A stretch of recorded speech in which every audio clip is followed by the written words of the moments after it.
tahun kemarin daring, karena di proyek terpapar semua.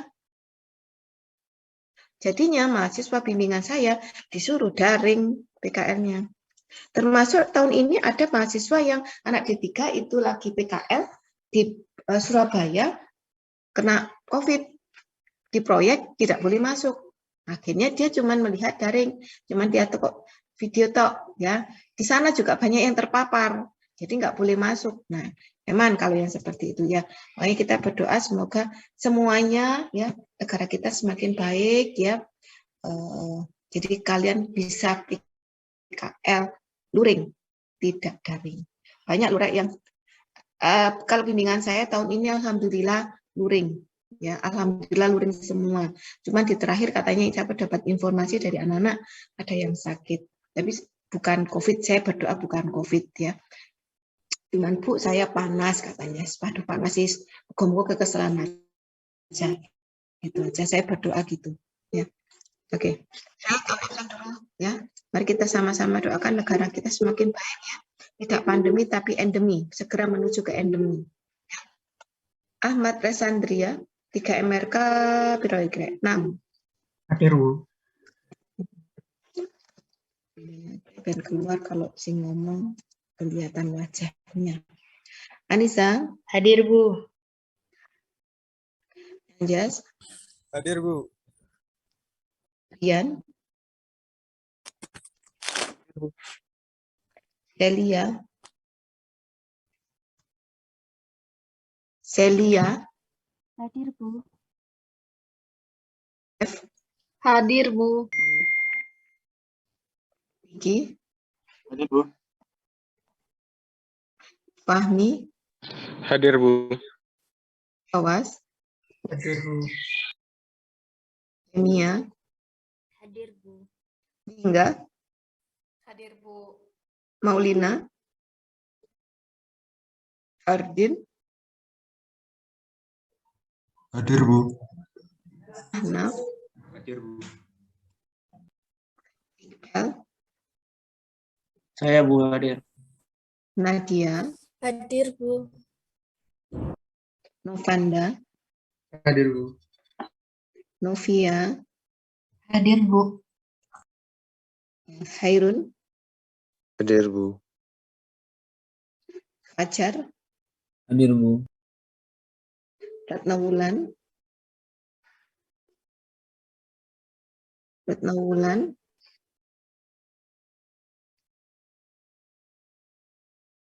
Ratna Wulan. Nggak ada. Hadir, Bu, tapi nggak bersuara itu, Bu. Ada ya. Oh ya. Iya, Bu. Samir. Samir ono. Hadir, Bu. Serena. Hadir, Bu. Oh, Mir, kamu kok nggak ono videomu, Mir? Saya pengen lihat kamu, Mir. Ini pakai paketan, Bu. Hah? Wifi-nya Buka. agak lemot, Bu. Pakai paketan Nggak aku. apa-apa. Paling nggak tak ambil no wajahmu di talile. Ini kuotanya habis, Bu. Iya sekarang. Paketan kotak tapi tak kena ya, Wira ya. Iya. Tak wifi ini kan tak ya. Jadi kamu langsung kena pulsamu. Ya wis karepmu wis. Sylvia. Hadir, Bu. Sit. Saya, Bu. Oke, dianggap ya.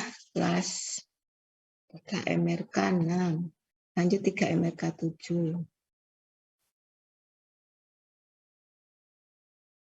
Alexi. Hadir, Bu. Alfitra. Hadir, Bu.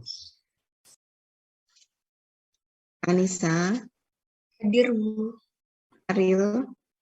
Hadir, Bu. Rian. Hadir, Bu. Cindy. Hadir, Bu. Dewi Fortuna. Hadir, Bu. Jaduk. Hadir, Bu. Doni Ak. Hadir, Bu. Karesa. Hadir, Bu. Ferdi. Hadir, Bu. Wahyu. Hadir, Bu. Kusnul Ardi. Hadir, Bu. Via, Hadir, Bu. Mercy, Hadir, Bu. Fata, Hadir, Bu. Ali Kamil, Hadir, Bu. Liza, Hadir, Bu. Nailat, Hadir, Bu. Nurul Indah, Hadir, Bu. Muslim. Hadir, Bu. RB ku apa? RB. Raden. Raden bagus, Bu. Oh, Raden bagus. Oh, mana Kak? Madura. Oh ya, Madura ya. Rizka, Hadir, Bu. Satria, Hadir, Bu. Tafa, Hadir, Bu.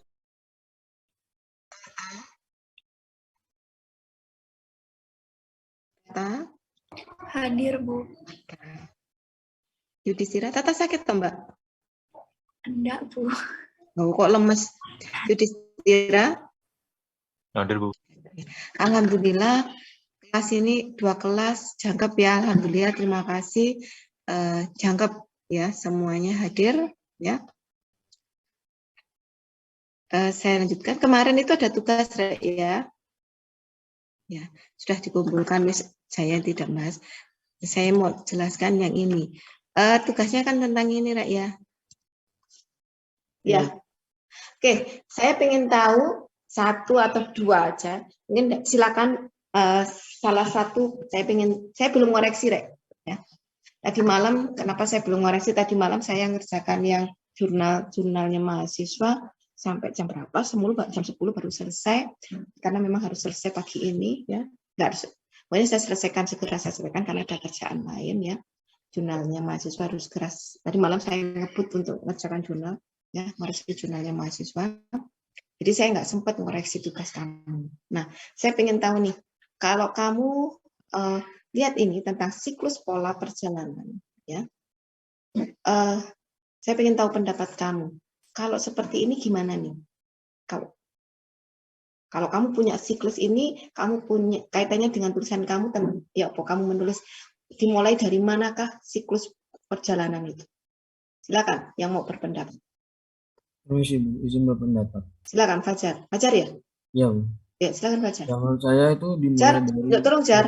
Jar, wajahmu, kameranya dilihatin ke wajahmu ya. Jangan di kepalanya, Butuh nggak sembayang wajahmu. Nah, Ya, gitu kan ketemu gantengnya ta. 3 MRK 6 aku belum pernah ngajar ini ya. Sudah waktu itu, Bu. Sudah, Bu. Oh, sudah ya? Oh, Ya. iya lah. Kan ikatan, Bu. Oh, iya. Oke, silakan Fajar. Jadi menurut saya tuh dimulai dari pertumbuhan ekonomi, Bu. Nah, setelah pertumbuhan ekonomi melonjak dan sehingga kebutuhan masyarakat juga semakin banyak, Bu. Jadi di situ peningkatan kepemilikan kendaraan juga masyarakat tuh lebih memiliki kendaraan sendiri, Bu. Sehingga dari itu peningkatan kemacetan lalu lintas pun terjadi karena banyak sekali masyarakat yang memilih untuk mengendarai kendaraan sendiri. Nah, di saat itu penurunan kecepatan bus pun karena kemacetan itu terjadi dan daya tarik untuk naik angkutan umum juga semakin sedikit. Nah, karena semakin sedikitnya peminat atau daya tarik untuk naik angkutan umum, jadi beberapa perusahaan angkutan umum mungkin menaikkan atau meningkatkan biaya operasi kendaraan mereka. Nah, sehingga biaya tambah mahal dan terjadilah penurunan peran angkutan umum di lalu lintas. Sehingga terjadi juga peningkatan kepemilikan kendaraan juga semakin meningkat karena peran angkutan umum semakin turun di lalu lintas. Dan dampaknya dan kerugiannya juga terjadi di lingkungan sekitar. Misal juga contoh polusi udara semakin meningkat, terus juga kemacetan semakin terjadi dan kebisingan tentunya akan itu, Bu, merugikan masyarakat sekitar jalan. Seperti itu, Bu, pendapat saya. Oke, terima kasih. Bagus sekali. Ada lagi yang mau berpendapat? Kalau tadi dari 3 MRK 6, mungkin dari 3 MRK 7. Bisa, Pak? Monggo, silakan. Saya mau berpendapat. 3 MRK 6 juga, nggak apa-apa. Boleh, nggak apa-apa. Silakan. Iqbal? Iya, Bu. Untuk yang pertama itu tentunya dimulai dari adanya pertumbuhan ekonomi, Bu. Adanya pertumbuhan ekonomi ini tentu juga akan meninggikan standar kehidupan yang layak bagi seseorang. Jadi semakin tinggi ekonomi mereka, otomatis banyak dari kita yang standar kehidupannya juga yang ikut naik. Mungkin ada beberapa yang awalnya standar kehidupan yang layak mungkin skala 1 sampai 10, 3, terus ekonominya semakin meningkat jadi 7 gitu, Bu. Dan mungkin bagi mereka salah satu standar kehidupan yang layak itu mungkin memiliki kendaraan pribadi, sehingga adanya peningkatan dari kepemilikan kendaraan. Jadi lalu untuk peningkatan kepemilikan kendaraan ini tentunya juga ada dampak dari lalu lintas sendiri maupun dampak dari lingkungan. Seperti dampak dari lingkungan misalnya polusi udara, sedangkan dampak dari lalu lintas misalnya adanya peningkatan kemacetan lalu lintas. Lalu dengan adanya peningkatan kemacetan lalu lintas ini tentunya juga akan menurunkan kecepatan bus dan daya tarik atau menurunkan jalannya operasional bus atau angkutan umum. Sehingga biaya operasinya ikut meningkat. Mengapa? Karena yang seharusnya itu dengan keadaan normal atau kecepatan normal bus itu biaya operasinya dapat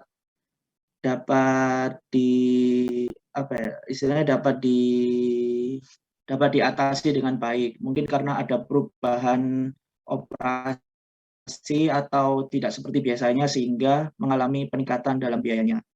Lalu dengan adanya penurunan kecepatan bus ini juga atau daya tarik juga akan menghilangkan peran angkutan umum di jalanan sehingga orang banyak memilih menaiki kendaraan pribadi dibanding angkutan umum. Seperti itu, Bu.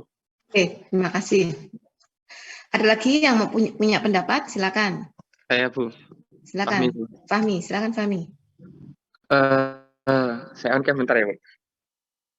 Jadi awal mula pasti terjadi karena pertumbuhan ekonomi dan standar kelayakan hidup. Di titik situ kita tidak bisa menyalahkan bahwasanya standar standar kehidupan yang layak dan pertumbuhan ekonomi itu jelek. Dan kita tidak bisa untuk mencegah itu terjadi. Akan tetapi hal yang terjadi kemudian masyarakat kita cenderung itu konsumtif, di mana masyarakat kita itu budaya membelinya sangat besar. Mereka ketika mereka mendapatkan budaya konsumtif, maka kebutuhan sekunder, kebutuhan primer, dan kebutuhan tersier itu tidak diklasifikasikan. Nah, terjadilah peningkatan kepemilikan kendaraan, di mana di sana ada beberapa macam nilai negatifnya. Salah satunya dari lingkungan hidup, polusi semakin banyak, kemudian dari kerugiannya juga pasti ada kerugiannya. Semakin banyak kendaraan, semakin banyak konsekuensi, semakin banyak tingkat terjadi kecelakaan. Kemudian juga peningkatan pada kepadatan jalan yang mengakibatkan pada kemacetan lalu lintas.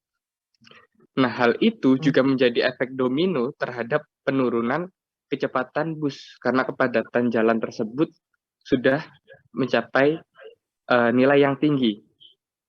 Ketika nilai angkutan umum yang notabene-nya sudah kurang daya tariknya karena keterlambatan jadwal penjemputan, nilai fisik kendaraan yang tidak mumpuni, ditambah lagi dengan kepadatan jalan yang mengakibatkan penurunan kecepatan dari bus itu sendiri.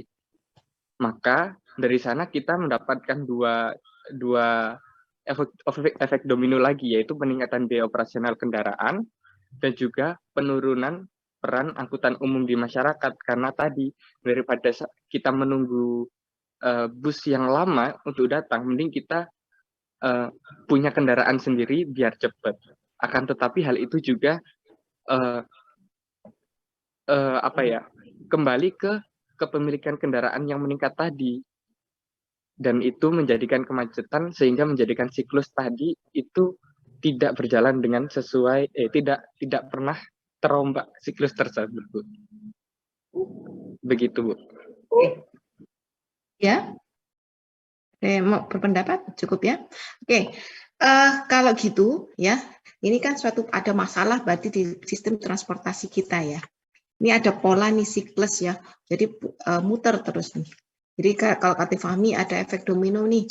Kalau misalnya busnya turun, artinya angkutannya juga perannya jadi turun, kemudian tambah macet dan seterusnya. Sekarang saya tanya kalian semua, kira-kira kalau ada permasalahan seperti yang diungkapkan oleh tadi Brian, Fahmi, Iqbal, solusinya apa ya untuk di sini supaya ini menjadi normal lagi? Solusinya di mana? Solusinya Izin menjawab. Silakan, yang mau jawab siapa? Solusinya apa kira-kira? Menurut saya solusinya itu dari pihak pemerintah mulai giat untuk memberikan fasilitas kendaraan umum itu biar lebih diminati oleh masyarakat Indonesia. Jadi mungkin dari jadwalnya itu lebih diperbaiki kembali, kemudian fasilitas-fasilitasnya seperti biasanya kan masyarakat Indonesia itu berpendapat bahwa kendaraan umum seperti angkutan umum atau bus kota itu jelek atau kotor seperti itu, Bu ya. Jadi menurut saya itu cara menanggulanginya dengan memperbaiki fasilitas kendaraan umum, begitu, Bu. Oke, ya. Yang lain mungkin ada yang punya pendapat beda dari Mbak Dewi Fortuna. saya, Bu. Silakan. Sebenarnya hampir sama dengan Mbak Dewi Fortuna tadi, peningkatan fasilitas sama mungkin yang harusnya terjadi itu ada permajaan bus ya, Bu.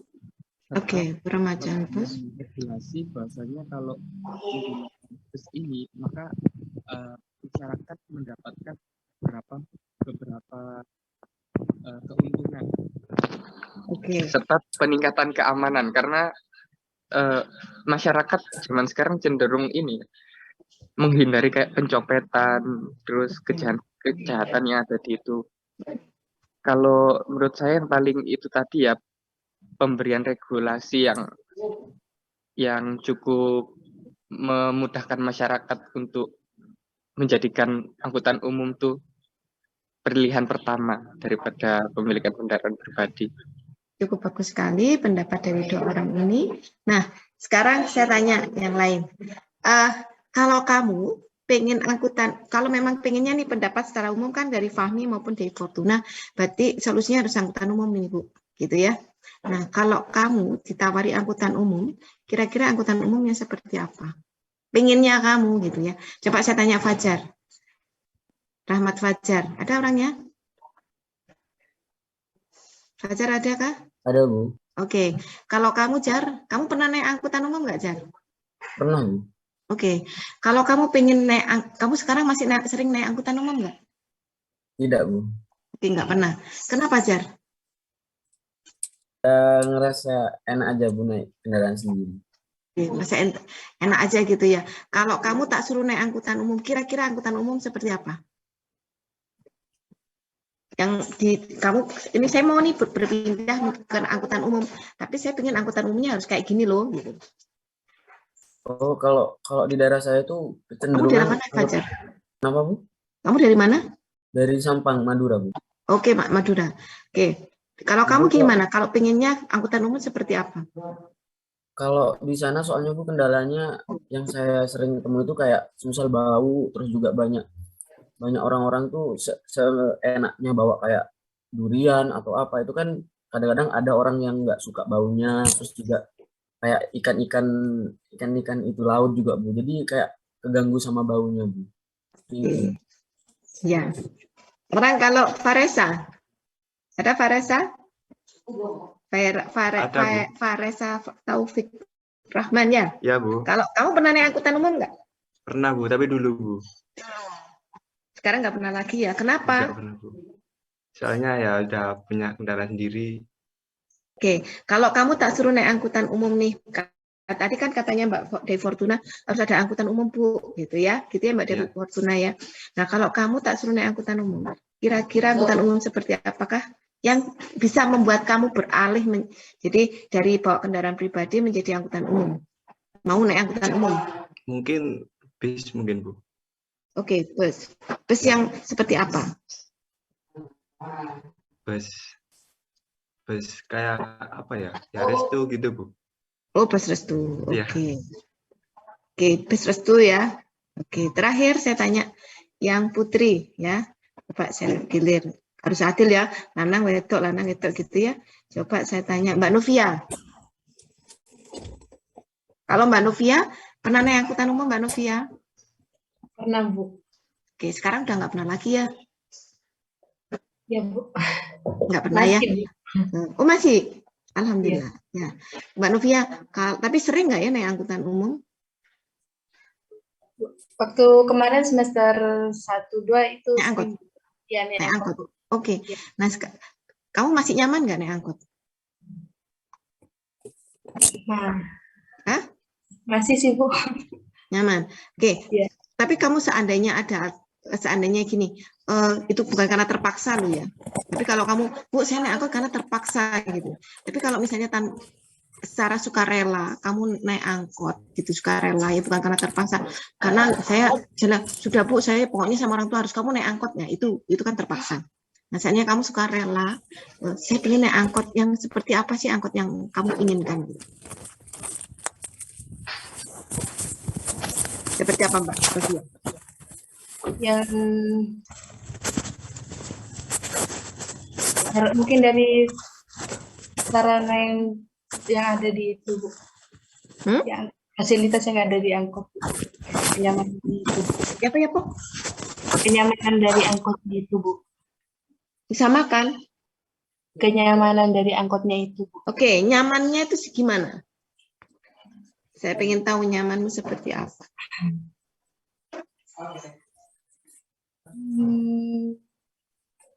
Tidak. Jangan takut. Saya cuma ingin tahu. Nanti saya kasih seperti gini. Istilahnya nanti kamu akan kebayang, oh ini yang memang harus kita perbaiki. Gitu loh. Dan itu akan jadi peluang. Ini sudah dibaca oleh orang lain peluang itu. Ayo, gak apa-apa, kamu ngomong aja, jangan takut. Kau tak seneni kok, tenang aja. Saya nggak akan marah-marah. Mesti berpendapat aja. Kayak Fahmi tadi berpendapat bagus sekali. Saya hargai kok. Terus siapa lagi Iqbal, Brian, Dewi Fortuna, tadi siapa lagi? Saya hargai, saya senang kalau ada mahasiswa saya mau berpendapat. Silakan, Mbak Novia. Sampai ke waktunya. Sampai kenapa? Nggak telat gitu ya? Ya. Oke, nggak telat. Ya, terima kasih berpendapatnya. Ya, jadi gini, memang ini adalah siklus ya. Apa yang tadi sampaikan semuanya berawal dari dek, ca. Udah ngaca jangan rame nak ya. Ya. Jadi memang semuanya itu bisa dikatakan dari pertumbuhan ekonomi. Tadi kita tidak berarti ekonomi harus rendah aja Bu. Enggak. Ya. Kita tidak bisa menafikan pertumbuhan ekonomi itu memberikan peran yang besar, juga pembangunan. Ya, ada lagi tambahan yang menyebabkan tingkat pemilikan kendaraan itu naik. Apa kira-kira saat ini? Mungkin itu Bu, karena pengaruh dari pertumbuhan ekonomi itu dari manusianya itu meningkatkan tingkat itunya Bu, esensinya itu Bu. Oke, esensi ya. Kalau sekarang kalau saya lihat lifestyle. Ya. Jadi pertumbuhan ekonomi iya. Jadi yang meningkatkan pemilikan kendaraan itu yang pertama memang karena pertumbuhan ekonomi. Yang kedua karena pembangunan ya. Yang ketiga lifestyle, gaya hidup. Ya. Kalau dulu ya tidak ada medsos, orang jarang bepergian. Tidak ada medsos. Ya liburan paling anak-anak di rumah gitu ya, main dengan teman-teman sudah cukup. Tapi dengan adanya medsos sekarang ini, Instagram dan sebagainya, orang tertarik untuk melakukan perjalanan kemana-mana. Dan kecenderungannya apa? Keluarga itu, kalau anaknya lebih dari satu, kalau dulu bepergian mungkin naik motor masih oke. Kalau anaknya sudah 2 atau 3, maka dia akan cenderung untuk membeli mobil meskipun dengan kredit. Betulkah? Iya, Bu. Karena apa? Dia contohnya aja, begitu di Batu ada orang, oh ada tempat wisata apa gitu ya, baru yang bunga-bungaan gitu ya. Nah, orang begitu di medsos banyak orang upload foto, waduh bingung kabeh. Lifestyle itu juga pengaruh. Ya, jadi karena apa? Karena ekonomi, karena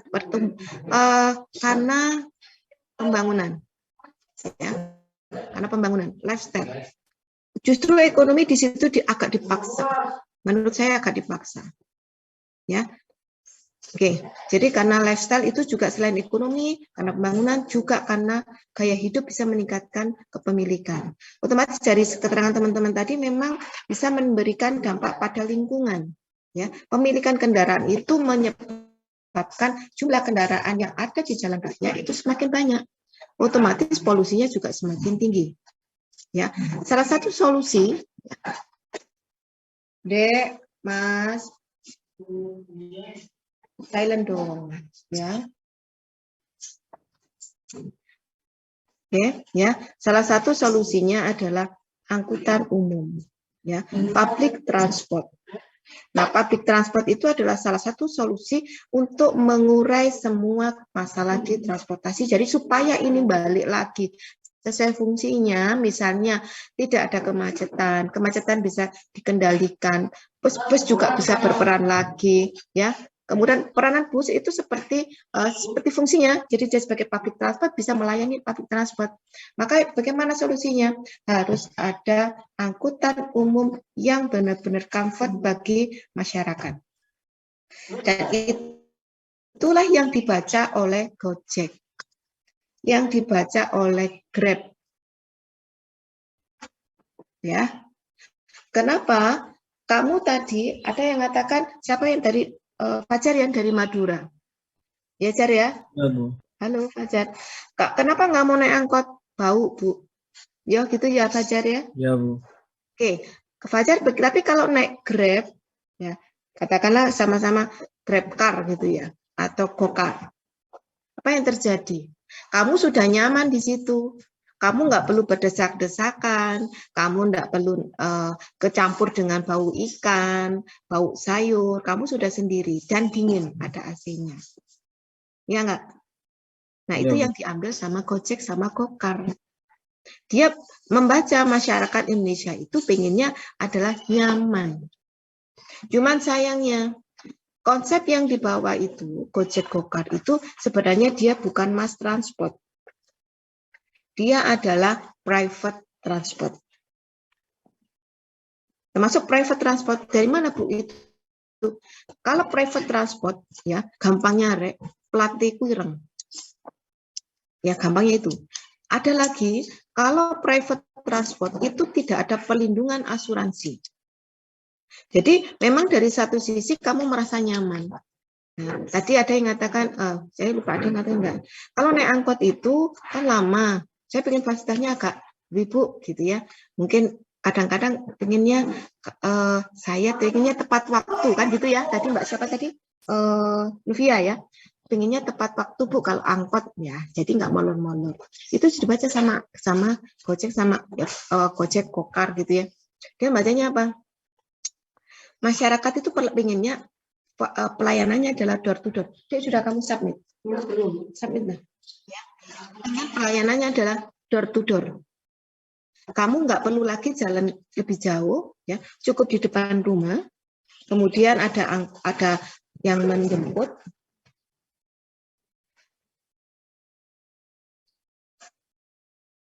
Nanti aja, ya. Kemudian mengantar kamu ke lokasi. Misalnya dari rumah ke kampus misalnya ya. Kalau saya anggap ke kampus di kampus. Saya dari rumah ke kampus nggak usah keliling-keliling. Nah, itu yang kamu inginkan. Nah, itu yang dibaca sama Gojek sama Gokar. Cuma sayang dia itu masih bentuknya adalah private transport. Kalau public transport satu kali berangkat itu sudah banyak dan ini pemerintah sudah mulai melakukan regulasi. Regulasinya apa? Di beberapa tempat, di beberapa kota sudah memberlakukan adanya bus trans. Jadi BRT, ya. Contohnya kayak di Jogja, di Jakarta itu ada Transjakarta, bus Transjakarta. Itu adalah salah satu solusi untuk mengurai ini, ya, supaya BOK-nya kendaraan juga nggak naik. Masyarakat mau pindah, termasuk ada apalagi itu MRT, ada LRT. Itu arahnya kan sudah public transport, ya. Nah, kemudian di mana lagi Semarang, itu ada bus juga, bus Trans Semarang itu apa namanya saya lupa. Ya, itu juga ada bus. Jadi dia sekali angkut banyak. Kalau angkot itu bukan ya, bus itu beda dengan angkot. Kalau angkot itu sekali berangkat itu mungkin 11-12 orang gitu ya. Tapi kalau bus itu sedikit minimal itu 29 kursi duduk, belum lagi yang berdiri. Ya, tadi banyak. Jadi memang benar-benar mengurangi private transport, kendaraan pribadi, ya. Nah, jadi cara mengurai supaya ini balik lagi perannya itu adalah dengan angkutan umum. Angkutan umum yang harus dioptimalkan dengan membuat kebijakan. Di kita memang belum ada, ya, di Malang belum ada. Tapi ke depan itu akan ada. Karena sudah mulai direncanakan yang namanya LRT. Sekarang Surabaya mulai merencanakan, sudah mulai berdampak kemacetan itu. BOK-nya sudah mulai tinggi, orang sudah merasakan nih. Ada itu mungkin kamu tidak akan merasa, saya cuma beli bensin cuma berapa sih gitu ya. Pertalite 7.650. Itu bisa saya pakai 4 hari kok Bu misalnya. Ya. Kan cuma itu aja, kamu rasakan itu. Padahal sebenarnya enggak itu yang biaya kamu keluarkan. Ada biaya oli. Ya, kalau kita akumulasi, terus belum lagi kamu ke tempat tertentu itu harus terlambat. Itu yang harus kita hitung semuanya. Kecepatan menjadi lebih pendek.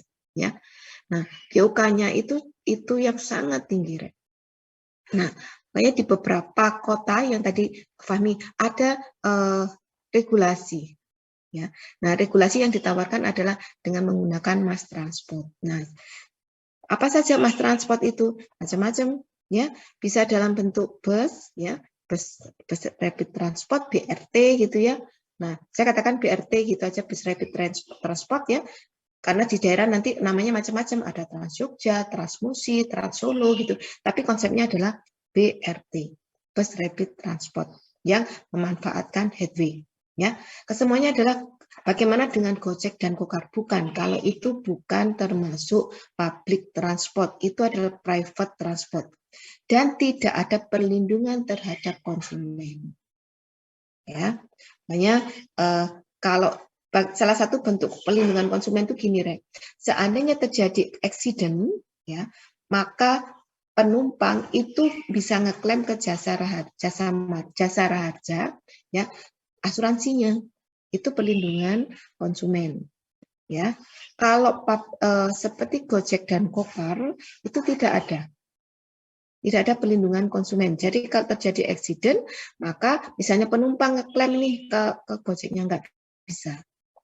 Ya, itu hanya sekitar mungkin hanya berapa rupiah, nggak ada angkanya. Tapi kalau angkutan umum itu bisa terjadi accident, itu ada klaimnya. Ya, ada aturannya di Undang-Undang Nomor 14 tahun 2000 Undang-Undang Nomor 14 ya. Tahun 92 itu ada, kok lama banget itu. Yang ada tentang pelindungan penumpang ada di situ. Setelah itu Undang-Undang Jalan tahun 2009 itu tidak dibahas, tapi karena tidak dibahas, tapi masih bisa dipakai di tahun sebelumnya. Ya, ada undang-undang tentang perlindungan konsumen. Ya, terutama kita sebagai pengguna angkutan. Oke. Nah, dari sini artinya apa? Kamu sebenarnya kalau masalah transport itu banyak sekali gitu ya.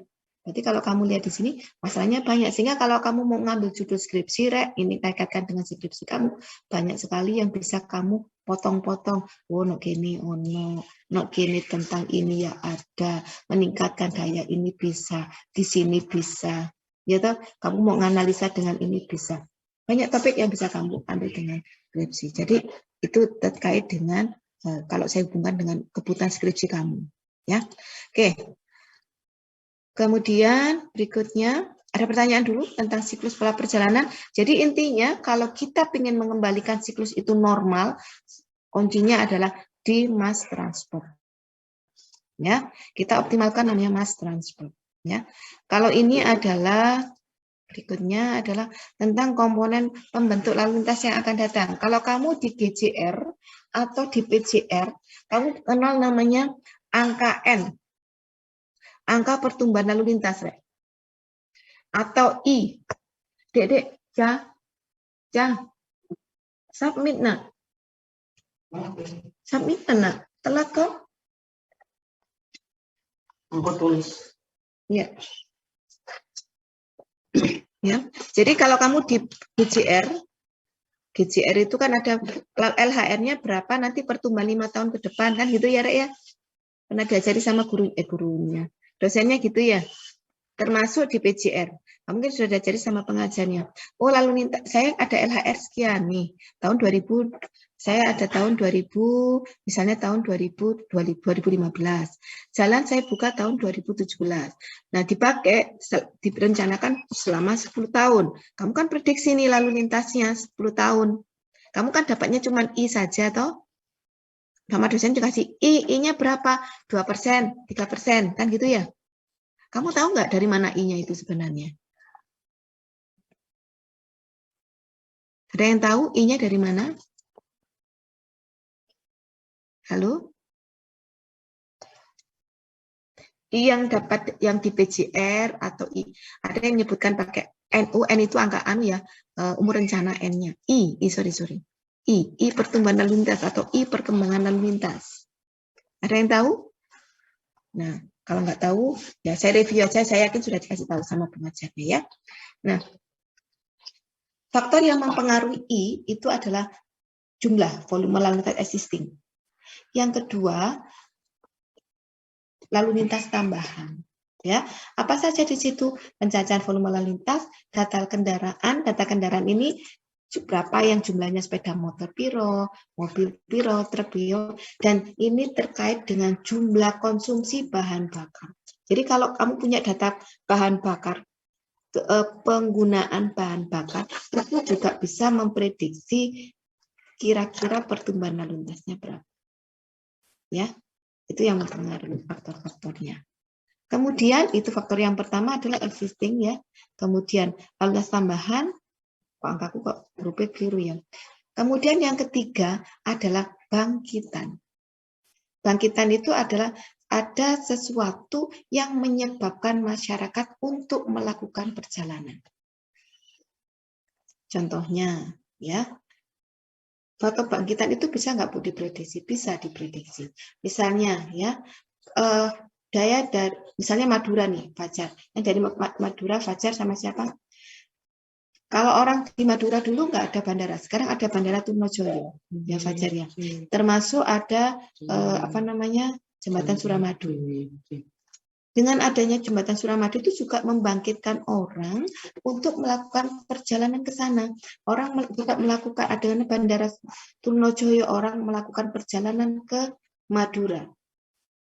Jadi ada yang membangkitkan. Apa yang membangkitkan? Salah satunya yang tadi. Kalau nggak ada Suramadu, ada orang melakukan perjalanan ke sana, tapi tidak sebanyak saat ini. Dan tidak sebanyak adanya jembatan Suramadu. Ya, yang ketiga ya berarti ya, selain lalu lintas, lantas bangkitan, kemudian perkembangan lalu lintas. Perkembangan lalu lintas ini bisa akibat dari perbaikan lingkungan dan perkembangan daerah yang terus-menerus. Yang dimaksud dengan perbaikan, akibat perbaikan lingkungan itu misalnya, ya, kotanya kayak Surabaya. Surabaya itu dulu nggak nyaman, nggak ada tamannya. Tapi ada pemerintah sebelum yang ini, dia membangun beberapa taman. Orang sudah menyatakan, oh Surabaya sekarang nyaman nih, Surabaya sejuk. Ya, meskipun masih panas ya, Surabaya sejuk, ada tamannya banyak. Itu berarti ada perbaikan lingkungan. Menyebabkan orang mau datang ke Surabaya. Orang tertarik melakukan perjalanan ke Surabaya. Ya, yang ketiga ada perkembangan daerah yang terus-menerus. Ya. Perkembangan daerah yang terus-menerus itu adalah misalnya contohnya, oh di Surabaya nih sudah banyak dibangun mal dan sebagainya. Orang akan melakukan perjalanan ke sana. Karena kecenderungan dari kita, ya, itu saya katakan manusiawi, ya, memang manusia seperti itu. Kecuali kalau sudah yang sepuh gitu ya, tapi kalau yang masih jiwanya muda gitu, kalau ada yang baru, dia akan segera menuju ke sana. Ya, contohnya jalan ke Batu aja. Ke Batu itu ya kalau kalian lihat ya, itu aja, tapi karena Batu berkembang terus, berbenah terus, sehingga orang terus melakukan perjalanan ke Batu. Nah, ini yang menyebab angka-angka itulah yang diprediksi di sini. Jadi faktor proyeksi lalu lintas. Yang akhirnya kamu dapat I, ya, ini adalah normal, ini adalah, kalau ini adalah normal, kondisi normal itu yang di sini, ya, kondisi tanah NGT ya, pertumbuhan lalu lintas normal, kemudian ini adalah generation-nya, bangkitannya, kemudian ini juga yang ini adalah perkembangan daerah, development-nya. Itu dibagi satu, akhirnya dapatlah namanya faktor proyeksi lalu lintas. I yang kamu dapatkan itu sebenarnya aslinya dari sini. Tapi kalau di mana di PJR itu kan memang dapat kamar dosennya. Nah, ini ada kendaraan jalan LHN-nya tahun 2020 gitu ya. Kamu rencanakan jalannya 20 tahun, 10 tahun, berarti tahun 2030. Pertumbuhan lalu lintasnya 1%. Nah, sudah kamu tinggal ambil 1%-nya. Sebenarnya tidak 1%-nya itu dari mana? Salah satunya adalah dari sini. Gitu ya. Oke, ada pertanyaan sedikit tentang tambahan untuk memprediksi, untuk meramal, ya. Silakan kalau ada pertanyaan. Kalau enggak, saya lanjutkan materi berikut. Ini mohon maaf belum tak upload, Rek, yo. Karena tadi malam enggak sempat saya ngupload ya. Jadi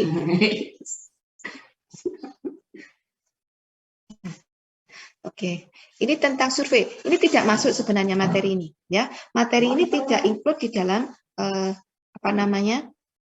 Materinya kan cuma satu tentang dasar, kemudian karakteristik, setelah itu apa namanya? Kapasitas jalan. Nah, tapi kamu kalau namanya teknik lalu lintas, kemudian nanti langsung ke kinerja jalan perkotaan, kamu nggak ngerti survei, biar nanti. Karena teknik lalu lintas itu pasti melakukan survei.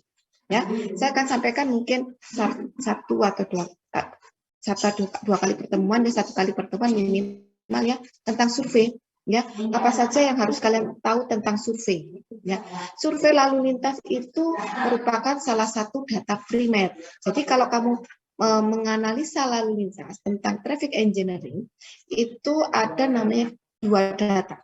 Yang pertama data primer, yang kedua data sekunder. Data primer itu adalah data yang kamu ambil langsung di lapangan. Ya, kamu dapat MEP ya, semester ini ya. Ya, metode penelitian. Apa?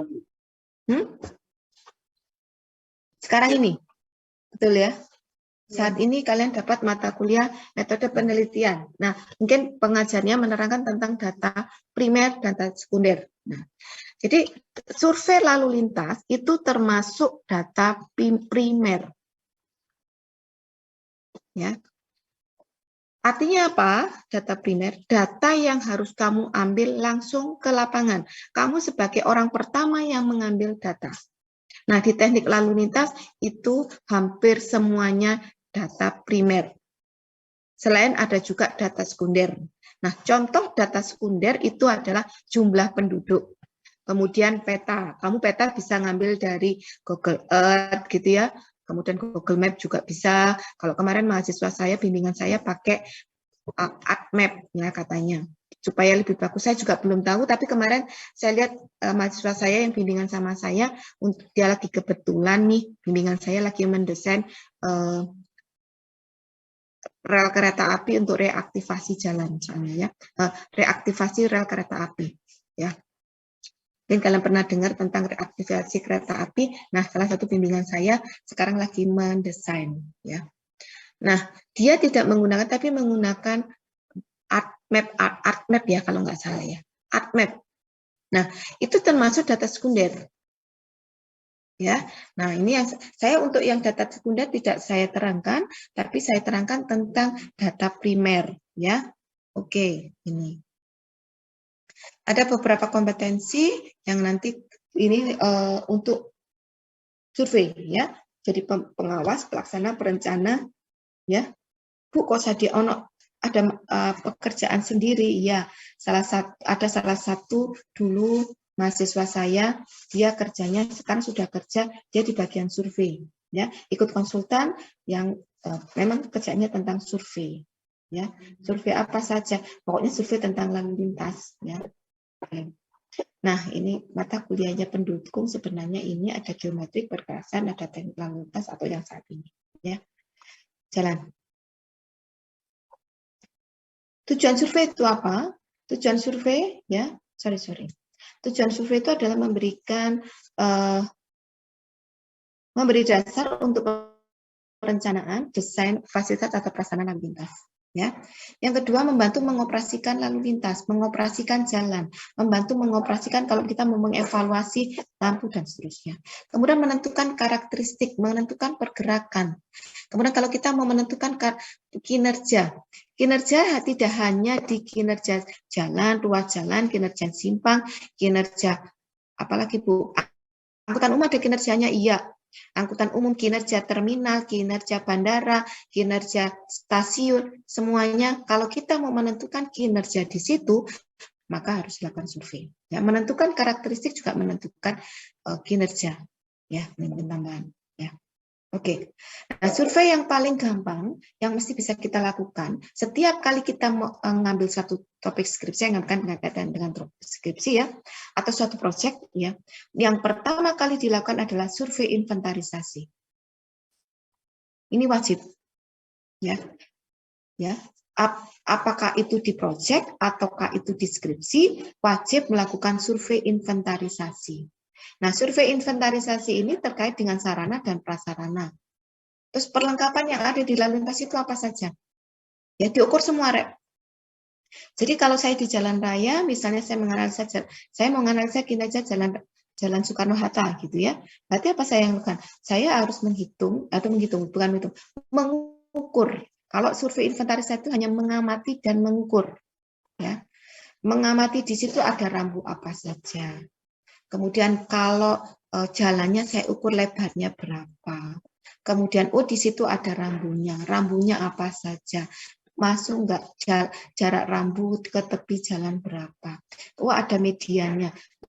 Lebar median piro. Kemudian tepi ke rumijanya berapa diukur. Hanya sekedar mengukur saja.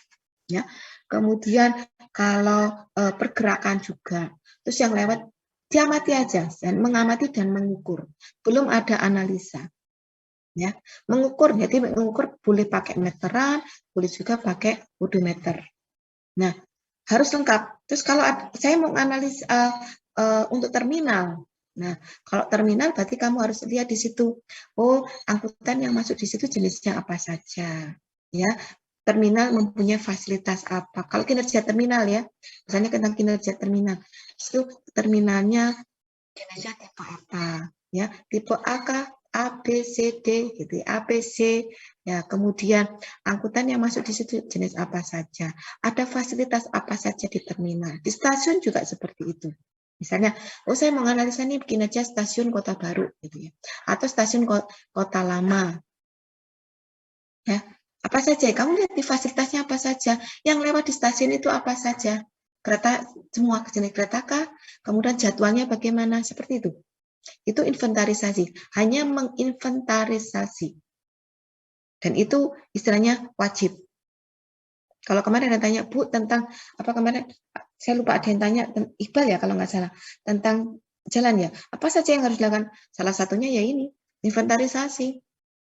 Boleh, kalau saran saya, inventarisasi ini kamu ukur sendiri. Jangan ngambil data sekunder. Ya, kamu ukur ke lapangan. Kalau misalnya, ada rambu, Bu, oke, rambunya apa, kamu delok. Karena rambu itu kan bisa setiap tahun ganti. Bisa, ini sudah rusak harusnya. Kalau ada, ini kok akhirnya banyak terjadi kecelakaan. Kamu lihat kondisi rambunya ora ketok, tutupan ambek godong misalnya. ketutupan sampai daun atau ketutupan sama pohon. Nah, orang nggak kelihatan. Di Soekarno-Hatta itu banyak rambu yang ketutup sama iklan. Iklan apa? Misalnya terima kos putri, terima kos putra, jual laptop dan sebagainya. Nah, itu kamu lihat semua. Jadi inventarisasi itu semua wajib, ya. Yang kedua, ya, yang kita lakukan kalau survei, ya, survei unjuk kerja. Nah, kalau di sini, kalau inventarisasi itu hanya melihat, mengamati, mengukur, ya. Kalau sini sudah mulai ada analisanya dikit. Contohnya survei unjuk kerja di volume lalu lintas. Nah, kamu sudah mulai, oh tadi awalnya di Jalan Soekarno-Hatta yang lewat apa saja ya jenisnya. Oh ini ada ini. Ada angkutan, ada mobil, ada sepeda motor, ada truk, gitu, ada bus juga. Nah sekarang berapa ya jumlahnya? Nah kamu sudah menghitung di sini. Jadi bedakan inventarisasi dengan survei unjuk kerja. Kalau inventarisasi hanya ukur gini oh lebarnya meteran, tingginya berapa, gitu aja segera. Tapi kalau di unjuk kerja sulit menghitung. Ya, apa saja yang dihitung? Yang pertama kalau di teknik lalu lintas kaitannya dengan volume mesti ngitung jumlah kendaraan. Perkara nanti Bu, harinya apa, kapan itu nanti saya terangkan di sini. Kemudian ngitung juga kecepatan. Ya, kecepatannya berapa? Kalau jadi delay, bagaimana keterlambatan? Termasuk headway.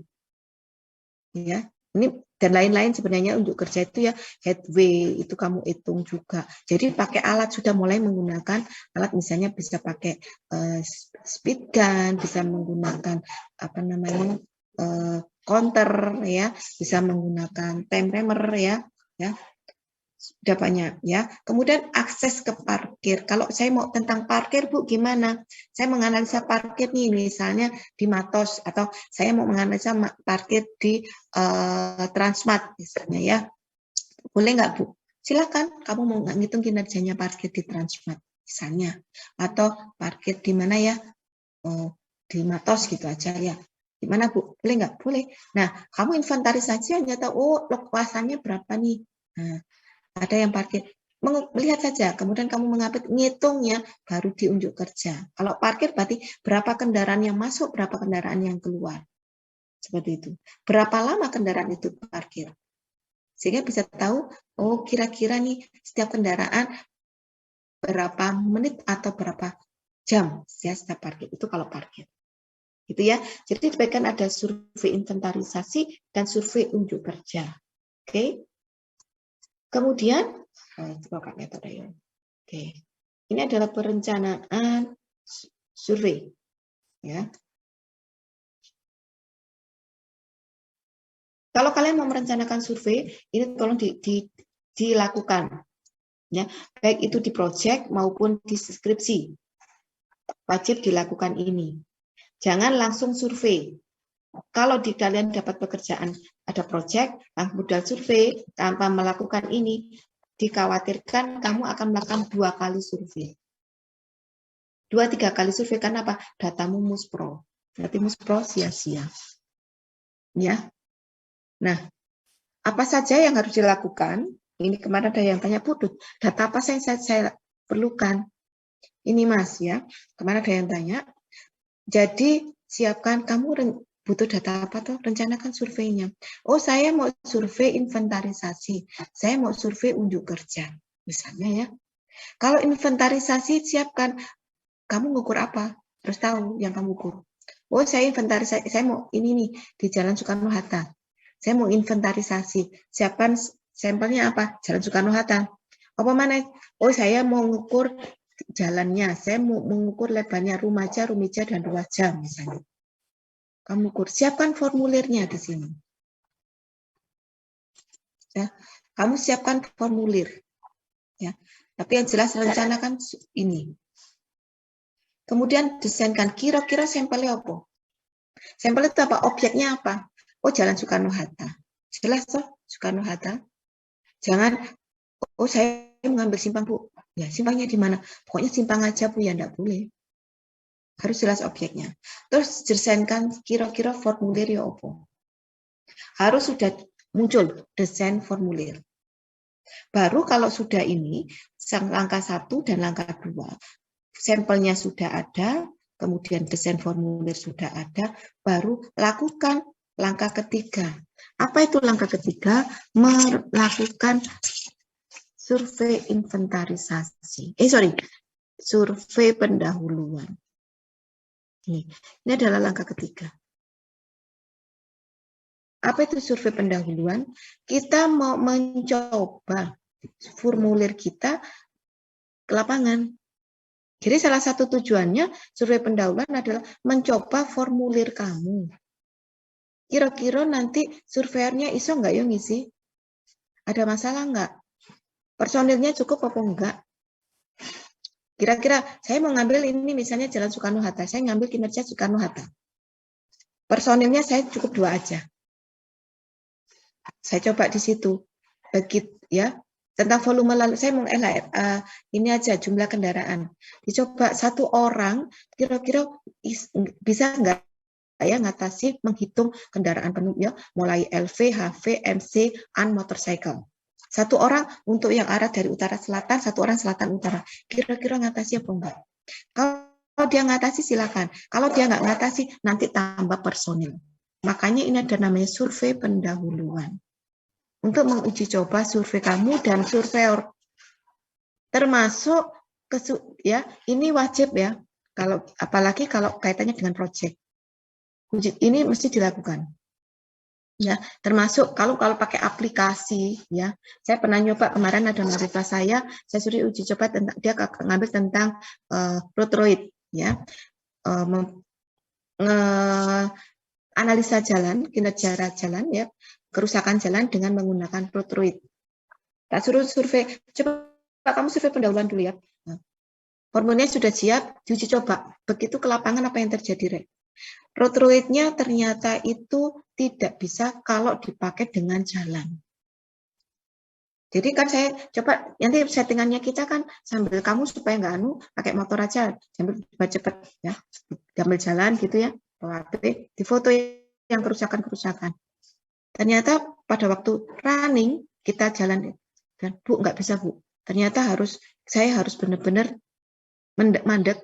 Saya foto satu persatu. Saya sambil jantung nggak bisa. Nah itu dilakukan dari survei pendahuluan. Kalau saya langsung survei, langsung pelaksanaan survei tanpa melakukan survei pendahuluan, maka data saya buyar. Data saya nggak valid. Ya. Dan itu sekali lagi harus dikoordinasi dengan tim. Ya, jangan dilakukan sendiri. Nah, setelah survei pendahuluan ada feedback. Feedbacknya ke sini, Rek. Uji coba, makanya ada uji coba survei pendahuluan tadi. Uji coba di objeknya, di sampelnya, formulirnya. Nah, setelah itu baru oke, ini sudah oke nih. Baru kita ke ini ya. Kalau ini sudah oke baru masuk lagi ke sini. Boleh dilakukan survei pendahuluan lagi untuk menguji coba, boleh langsung ke pelaksanaan. Kalau itu dirasa kamu, oh saya kurang serak Bu, saya coba lagi boleh nggak? Boleh survei pendahuluan. Nah setelah sudah oke baru ke sini, baru ke pelaksanaan survei. Ya, oke. Kalau sudah pelaksanaan survei, maka di situ formulirnya sudah oke, jadi sudah tidak ada masalah dengan personil, tidak ada masalah dengan objek, tidak ada masalah dengan formulirnya. Termasuk kalau ada kejadian yang tidak terduga, itu sudah diantisipasi di formulir. Ya, kemudian baru kita ada proses editing. Editing itu apa? Misalnya, Rek, ya, contohnya. Kamu ngambil data di lapangan itu per 5 menitan. Padahal untuk analisa itu adalah 15 menit, 1 jaman. Nah, sebelum ke 1 jam itu editing dulu. Editingnya dari 5 menitan menjadi 15 menit. Edit dulu. Nah, edit semuanya.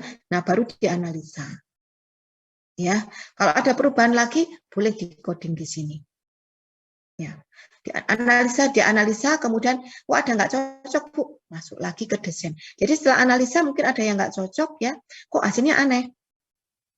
Dari survei saya sudah benar loh, kok hasilnya aneh. Terus saya ulangi lagi. Itu pernah saya lakukan, saya pernah ngalami.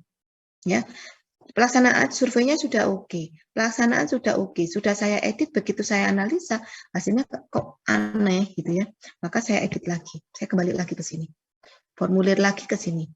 Boleh nggak Bu? Boleh. Nah, baru setelah ini selesai, nggak perlu lagi ke sini. Apakah harus ke sini? Enggak juga ini ya. Nah, kalau nggak ada masalah di sini baru ke laporan survei, berarti finish. Sudah ke report. Kalau sudah report berarti sudah oke. Ini khusus untuk survei primer. Ya, nah primer ini boleh untuk perhitungan. Primer itu kan bisa dalam perhitungan data lalu lintas, bisa juga dalam bentuk wawancara. Bu, traffic engineering apakah ada wawancara? Kalau ada pertanyaan seperti itu, ada. Ya, seperti yang saya sampaikan di awal, traffic engineering itu adalah ilmu yang general, bisa kemana-mana. Ya, salah satunya kita tentang utility.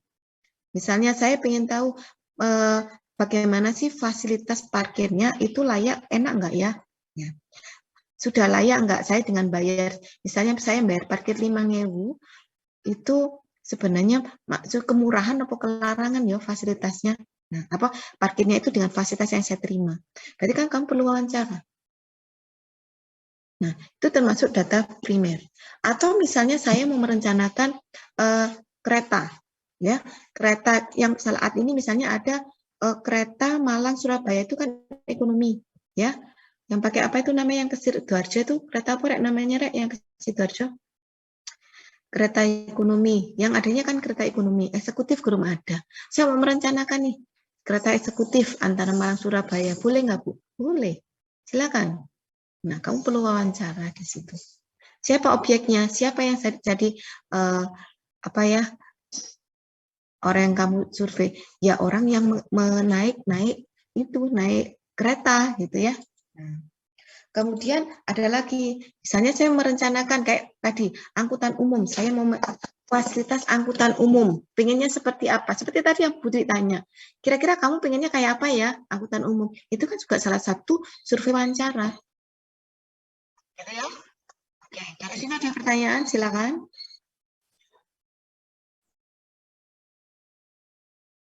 Wonten yang belum paham? Oke, kalau nggak ada, saya lanjutkan ya. Kamu nggak paham.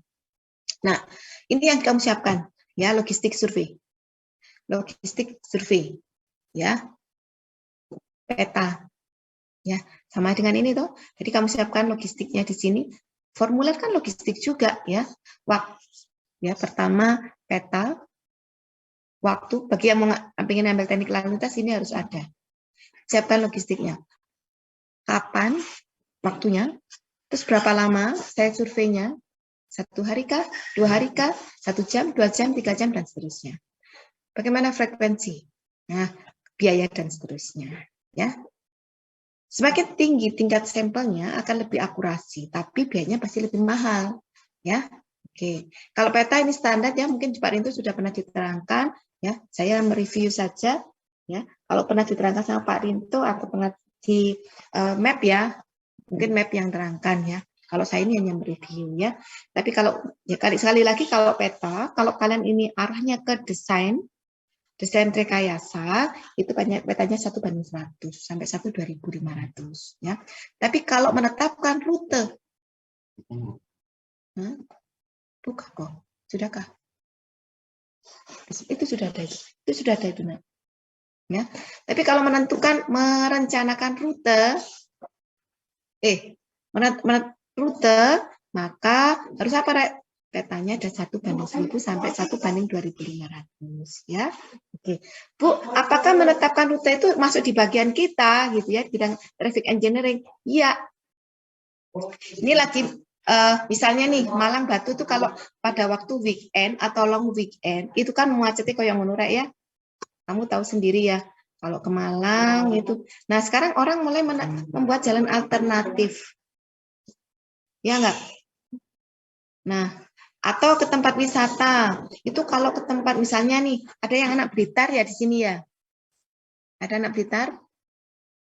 Ono enggak Blitar? Halo? Di kelas ini kan ada Blitar, MRK 67. Ya, Bu. Ada. Kalau kamu misalnya ke mana? Ke ke Kampung Coklat itu kan jalannya ya itu aja ya Mas ya. Satu dua, aja ya. Bu. Dua. Nah, sekarang kalau orang pengen nih, saya mau alternatif supaya lebih dekat ke Kampung Coklat gimana? Lewatnya. Ya supaya dekat. Nah, itu sudah mulai dipikirkan. Makanya apa ya? Sekarang ini dengan adanya tempat wisata-wisata baru, ya, itu mulai muncul beberapa rute alternatif menuju tempat ke situ. Nah, kalau yang seperti itu, menuju ada penetapan rute alternatif jalan, skalanya ini 1:1000 sampai 1:2500. Ya, petanya pakai itu, Rek. Silakan kalau mau menetapkan, Bu, saya di daerah saya ada wisata ini, Bu, saya mau menetapkan, saya ingin merencanakan jalan alternatif, boleh nggak? Boleh, silakan. Hah? Oh, boleh. Oke, ada pertanyaan sampai di sini? Ada apa enggak? Silakan kalau ada. Nah, supaya surveimu nggak gagal, satu kali jalan, satu survei, sekali berangkat survei itu langsung running, oke gitu, datanya valid, maka apa yang harus diperhatikan? Yang pertama adalah tadi ya peta, yang pertama peta, yang kedua adalah waktu. Waktu ini jangan sampai salah. Apa yang harus diperhatikan? Liburan sekolah. Jangan sampai kamu ngambil data pas liburan sekolah. Ya, topiknya misalnya nih, saya mau ngambil tapi topiknya tentang kinerja jalan, misalnya ya, ini saya ngambil di Jalan Soekarno-Hatta aja gitu ya. Saya ngambil tentang kinerja Jalan Soekarno-Hatta. Saya ngambil datanya pas mahasiswa Poltek Prai. Misalnya contohnya ya pas Juli Agustus itu, mahasiswa Poltek Prai. Yang katanya Soekarno-Hatta macet, orang macet ya. Jadi harus lihat lokasinya di mana. Liburan nggak mahasiswa di situ. Termasuk anak sekolah. Dek. Halo? Saya Bunda masih ngajar sebentar ya. Ya. Ya sebentar Bunda selesaikan ngajar. Sudah di sini. Sini, bismillah. Ya, bismillah. Ya. Ya. Jadi lihat nih liburan sekolah. Ya, libur sekolah apa enggak? Kapan liburnya? Kita harus lihat. Saya punya pengalaman. Ini pengalaman tidak mengenakan. Insya Allah itu yang terbaik. Bismillah. Ya, insya Allah dikasih yang terbaik semua. Ya. Ini aja. Sebentar ya. Ini anak saya mau lihat pengumuman soalnya.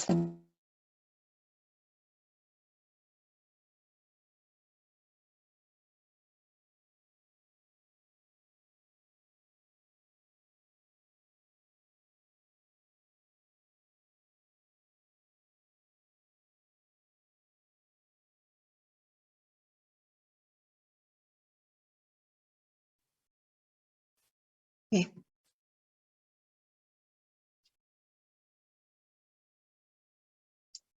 Saya ulangi ya. Jadi harus perhatikan adalah liburan. Ya, saya punya pengalaman pengambilan data saya. Ya, pengambilan data saya itu tidak melihat, bukan saya ya, bimbingan saya tidak melihat liburan sekolah. Nanti tesnya ditambahin orang tua. Nanti kelihatan ini. Ya. Jadi pada waktu pengambilan data, ternyata waktu itu anak di lingkungan di situ sekolahnya libur, jadi datanya nggak valid. Gitu. Ya, sehingga datanya akhirnya gimana Bu? Saya harus mengulang lagi survei. Ya, mahasiswa saya. Jadi harus mengulang lagi di tempat yang sama di hari yang lain. Jadi di reschedule lagi. Nah, itu kan memerlukan biaya. Ya. Kemudian harus lihat juga liburan musiman, misalnya weekend. Ya, long weekend. Misalnya libur sekolah, anak sekolah, liburan semesteran, liburan tahun baru itu juga harus dilihat, ya. Nah, jadi yang harus diperhatikan itu liburan sekolah, liburan musiman. Kemudian jam kerja, ya, jam kerja. Jadi jam kerja mulai jam berapa, istirahatnya jam berapa, gitu ya. Kemudian juga ada sensus enggak ya, gitu. Termasuk bagaimana hujan apa enggak itu juga akan berpengaruh, ya. Kemudian yang harus perhatikan lagi adalah kira-kira di situ ada pekerjaan penanganan jalan enggak? Ya, ada pekerjaan penanganan jalan enggak?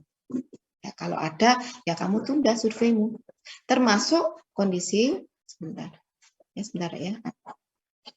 Mas,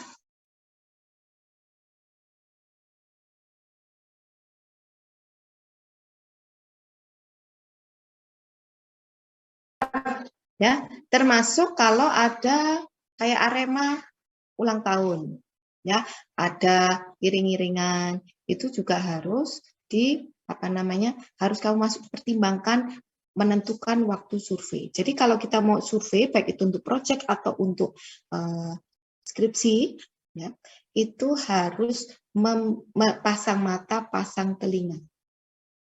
Ya, pasang mata, pasang telinga itu artinya harus melihat, oh kira-kira ono pawe apa enggak, ono karnaval apa enggak, kapan kira-kira ono pejabat datang apa enggak, gitu ya.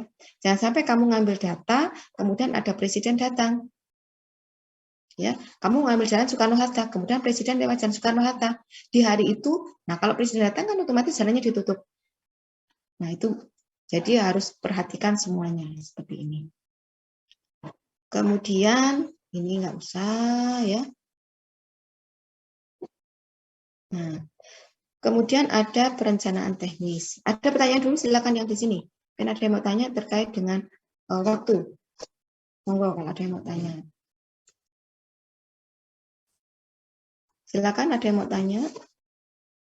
Bu, ini berarti maksudnya waktu yang harus dihindari gitu Bu ya?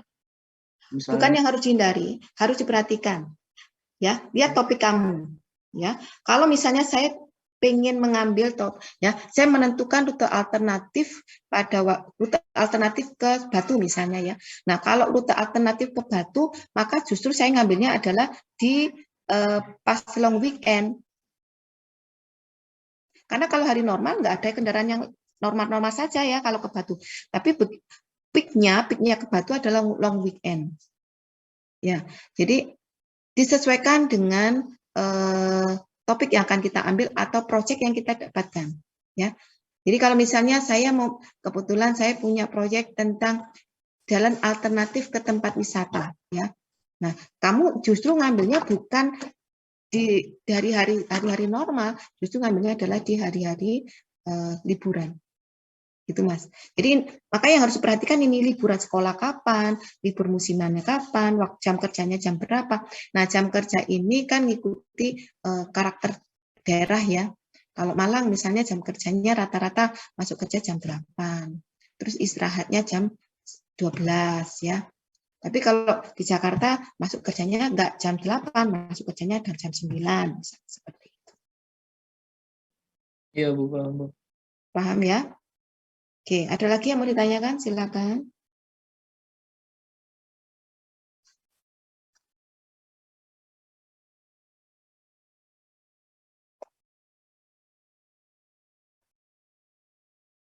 Silakan kalau ada yang mau ditanyakan.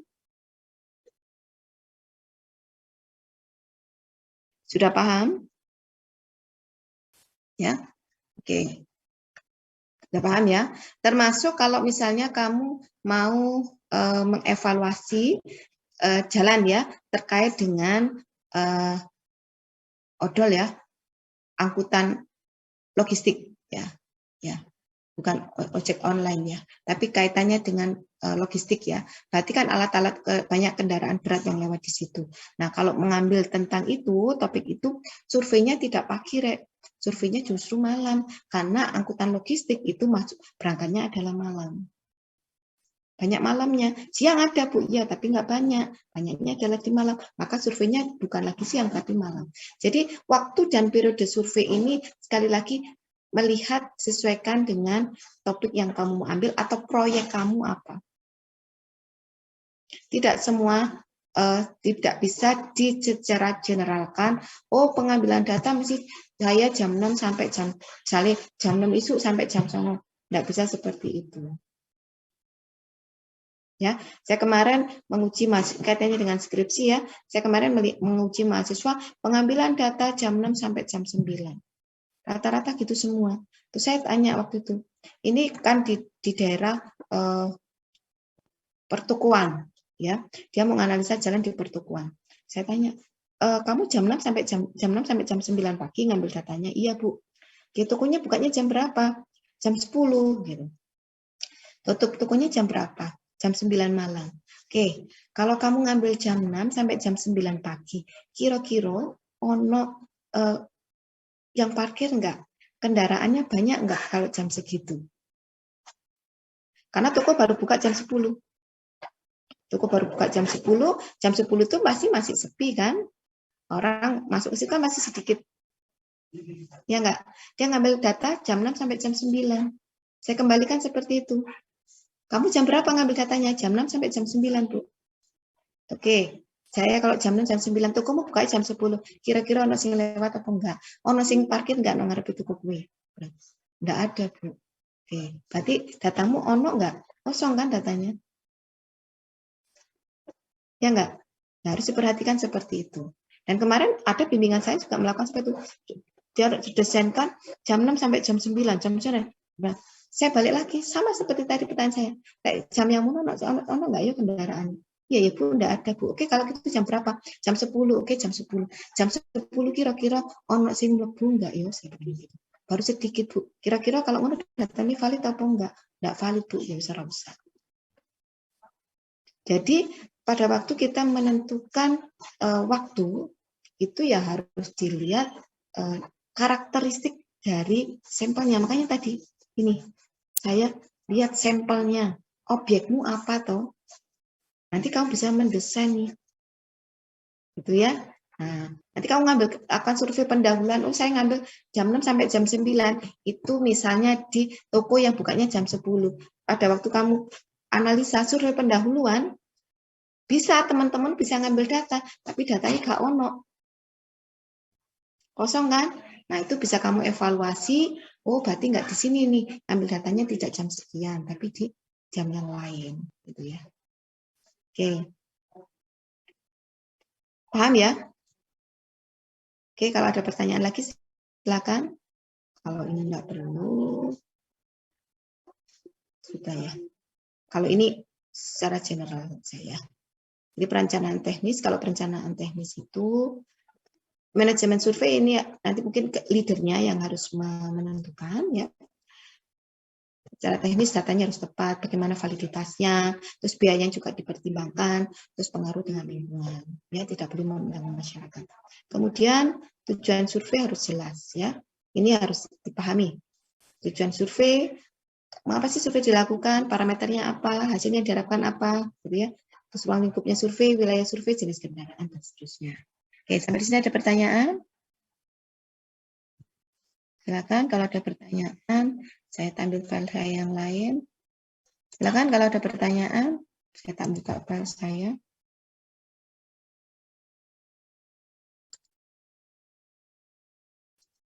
Ada?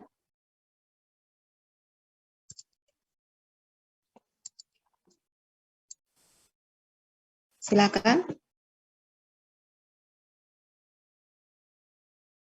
Paham? Paham ya tentang survei ya? Oke, itu introduksi untuk survei.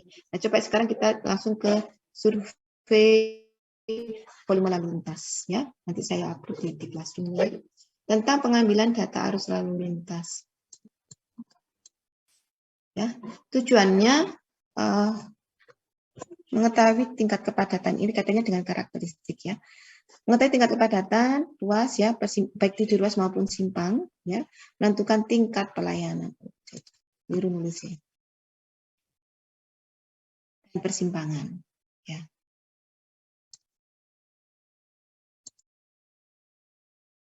Nah, saya mulai dari yang paling gampang dulu, survei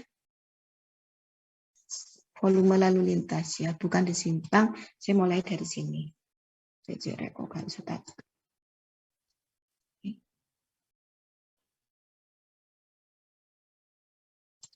Ya, kita mulai dari survei volume lalu lintas ya. Perhatikan kalau mau survei volume lalu lintas ya, batasannya dulu. Ini tolong diperhatikan ya. Saya kemarin sudah ada mahasiswa bimbingan sama saya. dia tidak bisa membedakan antara ruas dan simpang. Ya. Terus pengambilan data penempatan surveyornya di mana itu keliru. Ya. Jadi kalau untuk ruas batasannya data menyeluruh dan rinci ya. Yang kedua, pengamatan dilakukan dengan jarak minimal 50 meter dari jarak pertama. Pertama ini ya. Dan 50 meter dari jarak berikutnya. Jadi kalau ruas, kategori ruas jalan itu, jadi kalau ini ruas jalan, saya mau ambil data, like ini ono gini, ono pertigaan atau perapatan, ya seperti ini misalnya. Pengambil datanya di mana? Ini minimal, angka minimal, minimalnya adalah sini sorry, minimalnya adalah 50 meter, minimal 50 meter. Bu, berarti lebih dari itu boleh, boleh. Jadi kalau saya ngambil tentang Jalan Soekarno-Hatta, ini kan ada jembatan, perapatan sini ya, sini ada jembatan itu sekitar 50 meter, ya, 75 ya, 75 meter kalau nggak salah, 50 meter. Nah, saya pengambilan data minimal di situ. Dari sini baru ke sana, Rek. Ini baru dikatakan ruas. Minimal di situ. Ya. Jadi dikatakan ruas, ruas ini adalah ruas, itu adalah 50 meter, minimal 50 meter.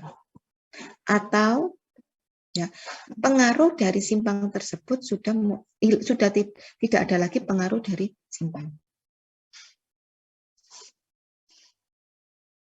Ya, itu ya yang dikatakan dengan ruas itu seperti itu.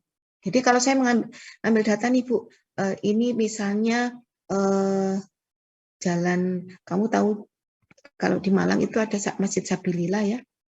Ini ada pertigaan gini, terus di sini ada gini. Ini ada Masjid Sabilillah. Di sini ada pertigaan, di sini ada pertigaan. Nah, kalau yang di sini boleh nggak, Bu? Saya ngambil ruas yang di sini. Kelihatan ya ore-orean saya.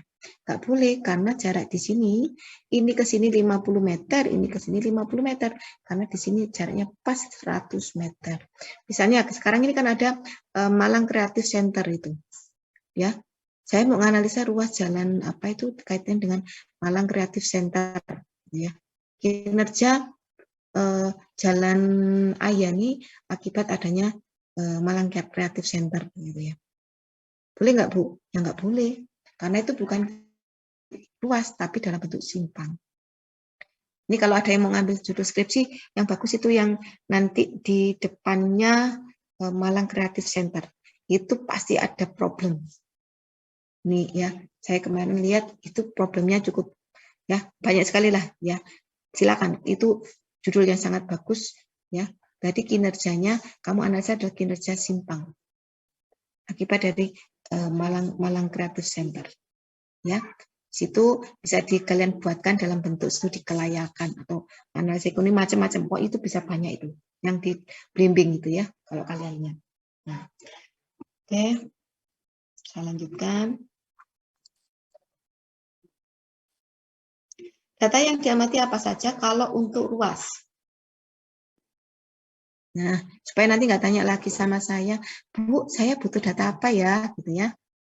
Nah, ini data yang diamati adalah kalau ruas itu adalah arus lalu lintas. Jumlah ya. Kalau saya mengamati tentang ini, mengumpulkan data arus lalu lintas, tentang volume lalu lintas saja, yang saya amati adalah arus lalu lintas, jumlah lajur per arah, jumlah dan jenis kendaraan. Kemudian peralatan alat apa saja yang disiapkan, alat tulis dan alat hitung. Formulir. Nah, kemudian ada pertanyaan dulu yang di sini. Jadi kalau untuk volume yang harus diamati apa? Arusnya, jenis kendaraannya apa?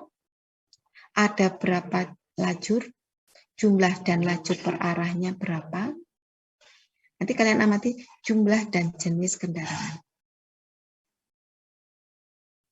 Ya, yang diamati itu ya, arus lalu lintasnya, kemudian jumlah lajur per arah ada berapa, di situ ada berapa lajur, ada berapa jalur, per jalurnya ada berapa lajur, terus jumlah dan jenis kendaraan. Ya, kemudian peralatannya yang dipakai.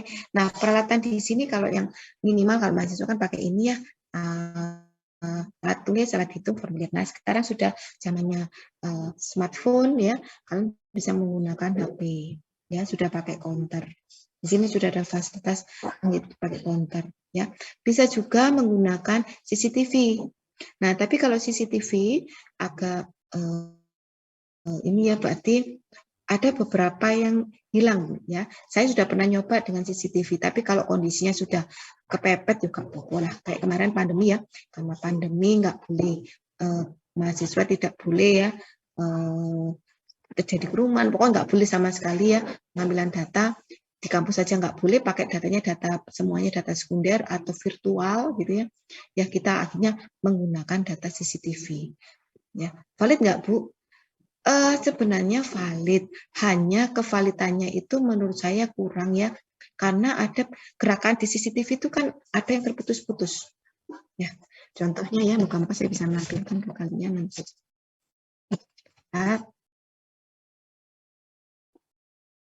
Sebentar ya, saya bukakan.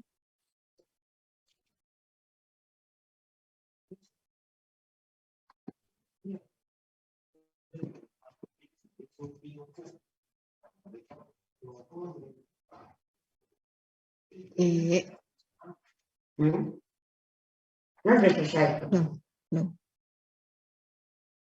Sebentar ya. Saya lihatkan dulu. Sebentar. Saya stop screen dulu ya. Saya buka file saya dulu.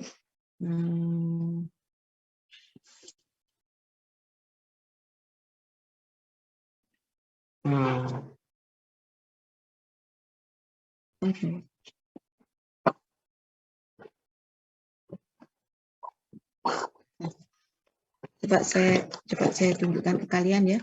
Saya kok lebih senang ngambil data itu data primer ya, kalian menghitung daripada kalian harus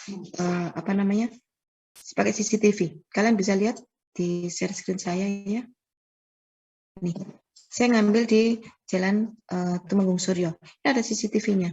Tapi kamu perhatikan nih, ada beberapa detik yang hilang. Gitu, geraknya kan putus-putus. Bisa jadi sudah ada kendaraan yang sudah lewat. Ya, kalau saya ngambil di Jaksa Agung nih, contohnya nih ya, Jaksa Agung atau di jalan, jangan Tanggamus ya. Misalnya Soekarno Hatta.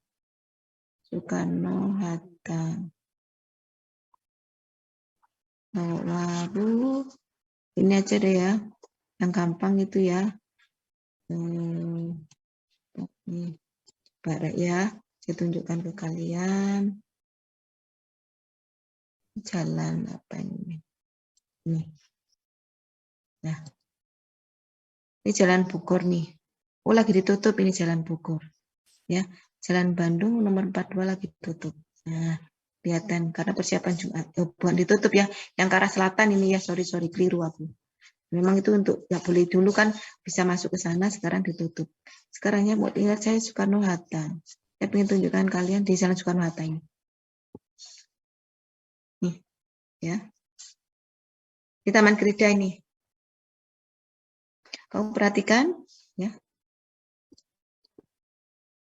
Oh, sorry. Ya. Di Jalan Soekarno Hatta di Taman Gerida. Kalau kamu perhatikan ini kan berarti ada, kelihatan nggak? Kelihatan Lihat Bu. Kelihatan Bu. Kamu perhatikan nih, gerakannya kan agak putus-putus ya.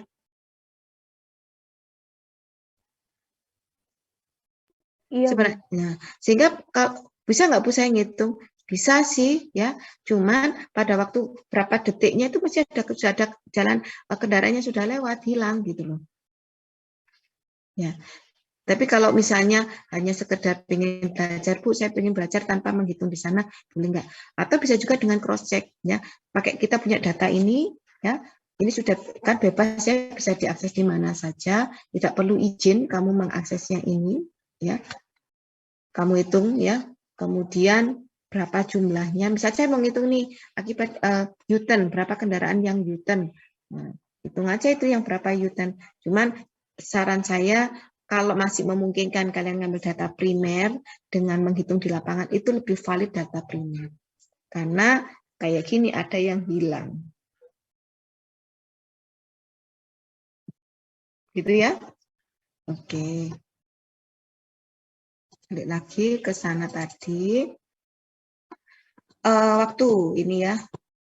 Kelihatan ya data saya. Nah, untuk pelaksanaan pengambilan data, jadi kalau pelalatan boleh pakai alat tulis, alat hitung, formulir, alat hitung itu bisa pakai smartphone ya, bisa pakai counter, ya bebas ya. Atau bisa ngambil data sekunder aja Bu dari Dishub boleh nggak? Boleh ya, kalau bisa didapatkan ya monggo. Kalau Dishub ya. Kemudian waktu pelaksanaan, ngambil data kalau data volume lalu lintas itu berapa lama? Ya, idealnya itu 1 minggu penuh idealnya. Kalau project memang seperti ini. Jadi kalau bisa ingin tahu tentang pola lalu lintas, maka surveinya adalah 1 minggu penuh selama 24 jam. Kalau ingin tahu pola, ya. Tapi kalau tidak ingin 1 minggu ya nggak apa-apa. Boleh juga di ini untuk proyek ya, Rak. Kalau untuk proyek seperti ini, ya di hari kerja Senin sampai Kamis, waktunya jam 6 pagi sampai jam 6 sore. Ya, jam 6 pagi selama 24 jam. Nah, ini kita gunakan jika yang kita kerjakan, proyek kita itu ada di kota besar atau kota raya. Tapi kalau untuk kota kecil dan Malang itu masuk kota sedang, ya, itu nggak perlu yang seperti itu. Kalau untuk proyek ya, misalnya kamu jadi konsultan, jadi proyek, nah waktunya tidak perlu 16 jam, boleh 16, tidak perlu 24 jam, tapi boleh 16 jam. Itu untuk proyek. Kalau kamu untuk mahasiswa, kalau untuk perencanaan ya, ini kan untuk pola nih. Nah, kalau untuk perencanaan untuk jangka pendek boleh dilakukan di jam 1 hari kerja dan pada jam sibuk dan tidak sibuk, sesuaikan dengan kebutuhan. Jadi ini kalau poin 1, 2 itu mungkin PU ya, PU LLAJ itu untuk pola ya, kemudian untuk proyek itu silakan pakai itu. Tapi kalau untuk mahasiswa ya, ambillah boleh dilakukan karena jangka pendek ya, maka boleh dilakukan hanya pada jam kerja, pada peak hour. Jadi pada waktu jam sibuk pagi atau peak paginya sibuknya yang mana Bu? Saya ngambil 2, berikutnya pagi sama sore, yang ngambil 2 aja, peak pagi sama peak sore, kemudian yang off peak-nya nggak usah diambil. Kemudian tiap hari Bu, enggak, sesuaikan aja. Dan 1 minggu yang peak yang mana? Kamu ambil contoh aja, mungkin yang Sabtu Bu, oke Sabtu. Terus off peak-nya ambil di yang hari kerja. 1 boleh. 1 hari kerja, satunya lagi di hari weekday, 1 weekend. Itu boleh. Atau ini tidak untuk yang weekend Bu, saya ngambil yang karena untuk jalan normal saya 2 di hari weekday. 1 hari aja untuk weekend boleh. Boleh. Jadi sudah ada dan ini ada aturannya ya. Ini saya ngambil dari Dishub ya. Peraturannya Dishub, aturan survei seperti ini. Jadi tidak saya yang mengatakan sakmini enggak, bukan kata saya, tapi saya ngambil dari peraturan dari Dishub. Mas saya lupa nomornya berapa. Saya punya bukunya, kata tulis bukunya di sini ya. Jadi gitu ya. Jadi kalau ada yang tanya, kemarin ada Ibu ngambil datanya gimana? Caranya bagaimana? Berapa lama? Hari apa saja? Lihat, kalau untuk kamu yang orientasinya ke skripsi, kamu boleh ngambil di poin 3, poin C. Ya. Tapi kalau untuk project nggak oleh, Rek. Untuk konsultan juga oleh. Konsultan itu ada di poin A atau di poin B. Tinggal kamu nanti kalau pada waktu kerja ya di poin A B. Kalau misalnya kamu orientasinya skripsi, ya berarti di poin C. Paham ya? Paham? Ada pertanyaan? Nggak ada? Belum, Bu. Belum paham ya? Oke, saya pas ya waktunya. Ini untuk ruas. Nanti minggu depan saya lanjutkan tentang simpang. ya. Oke, saya kira cukup untuk hari ini ya. Saya akhiri ya. Semoga tetap sehat karena ini saya juga ngajar lagi ya. Saya akhiri, selamat siang. Assalamualaikum warahmatullahi wabarakatuh. Waalaikumsalam. Terima kasih Bu. Terima kasih.